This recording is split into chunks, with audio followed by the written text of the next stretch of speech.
하나님을 향한 아름다운 고백 시편 필사를 통한 기도를 배우는 시간, 오늘은 시편 107편 1절부터 9절까지 언제나 나를 찾아주시는 인자하신 하나님이라는 제목으로 함께 보시겠습니다. 107편은 감사 예배 시입니다. 시편이 총 5건이 있는데요, 그 중에서 오늘 마지막 건이 드디어 시작했습니다. 107편부터 150편까지 이게 마지막 제5건이고요. 특히나 이 감사 예배 시에 18편이나 되는 부분들이 시편 제5건에 있습니다. 그래서 아마 앞에는 1권과 2권은 비탄시가 굉장히 많았거든요.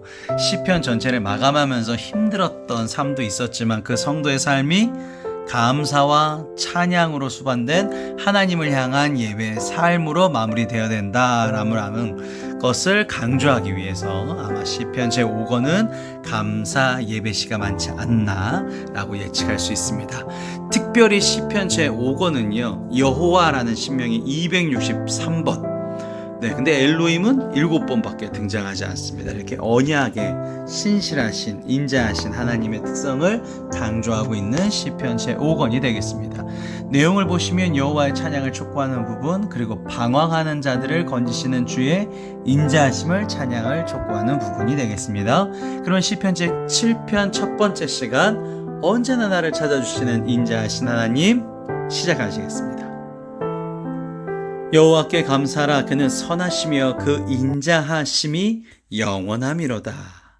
당신의 백성을 향해서 베풀어 주시는 인자하신 한결같은 무조건 언약적인 사랑, 그것이 바로 하나님의 성품.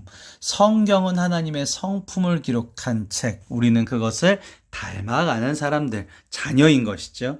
여호와의 속량을 받은 자들은 이같이 말할지어다. 여호와께서 대적의 손에서 그들을 속량하사 동서남북 각 지방에서부터 모으셨도다.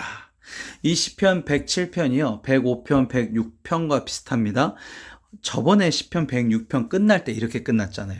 이스라엘 민족들이 하나님의 뜻에 거역해서 이방나라의 손에 넘어가게 됐잖아요. 가나안 7족속 멸하지 않고 그들의 우상성을 다 본받아 버려서 이방나라의 노예로 가버렸잖아요.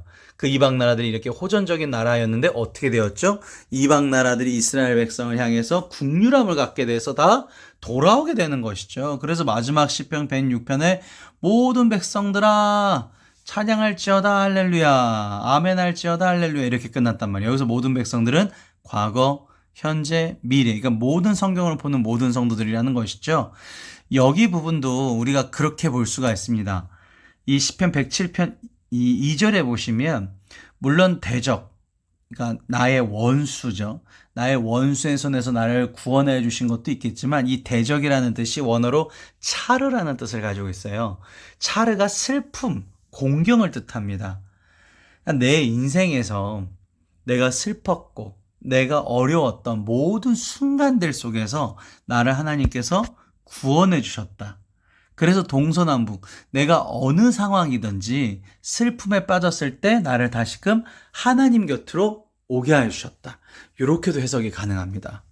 그러니까 물론 시편 107편은 시편 106편에 본받아서는 그렇게 이방 나라로 팔려갔던 이스라엘 백성들이 모여지게 된 것, 그 은혜를 감사한다라는 1차원적인 뜻도 있지만, 순간에 어느 상황에 힘들었고 고난이었던 그런 모든 순간 상황마다 나를 다 하나님께서 당신의 곁으로 이끌어 주셨다, 이렇게 볼 수가 있는 것이죠.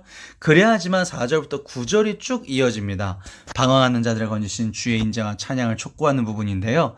4절에 보시면 그들이 광야 사막길에서 방황하며 거주할 성읍을 찾지 못하고, 광야 사막길입니다. 광야, 어디가 오아시스가 있는지 어디가 끝인지도 모르서 내가 머물 곳이 없는 정말 난감한 상황, 거기에 줄이고 목이 말라 그들의 영혼이 그들 안에서 피곤하였도다. 물 없으면 사람 죽습니다.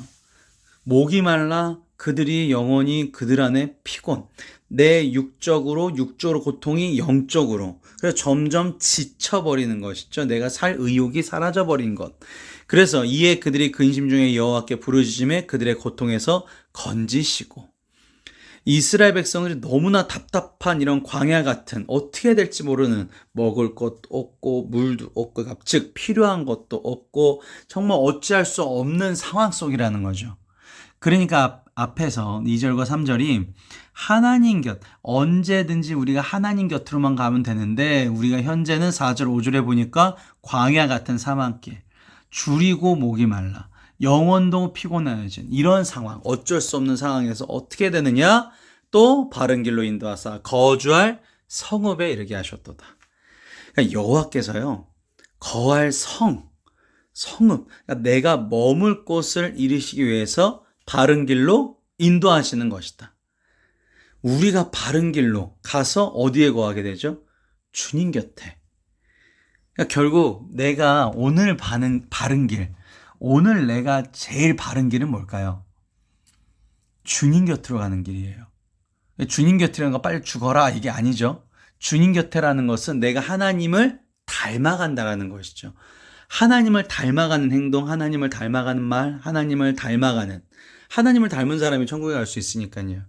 바른 길로 인도하신다는 것입니다.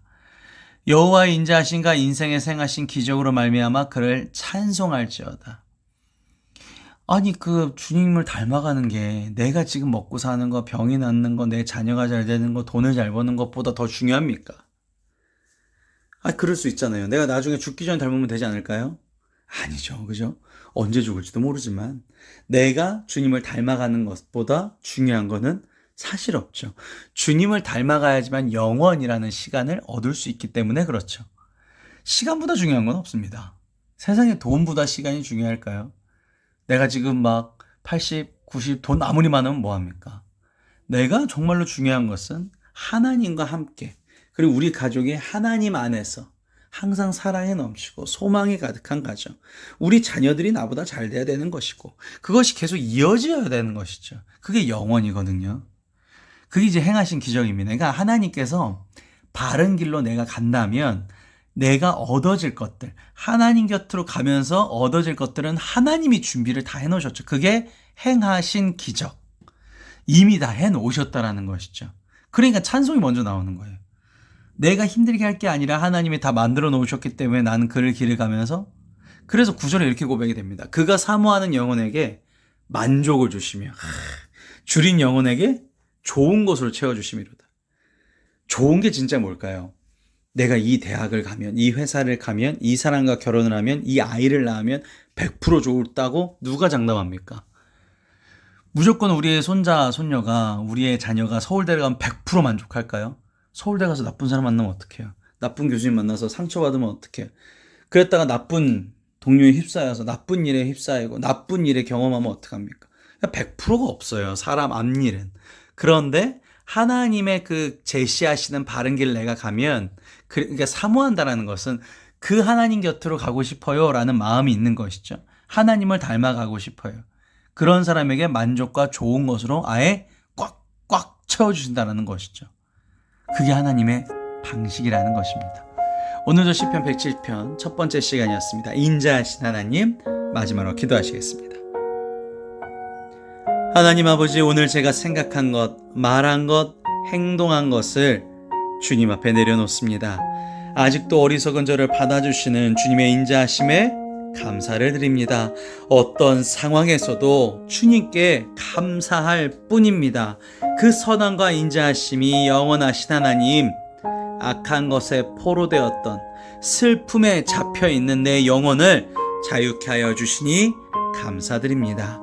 주님께서는 저의 피난처입니다. 주의 곁에 머물게 하여 주시옵소서. 광야 같은 세상 길 속에서 매일 주님 곁으로 구원을 기대하며 살아갑니다. 저의 고통을 보시며 저의 부르짖음에 응답하여 주시기에 감사드리오며 사랑과 은혜가 충만하신 예수님의 이름으로 기도드렸사옵나이다. 아멘.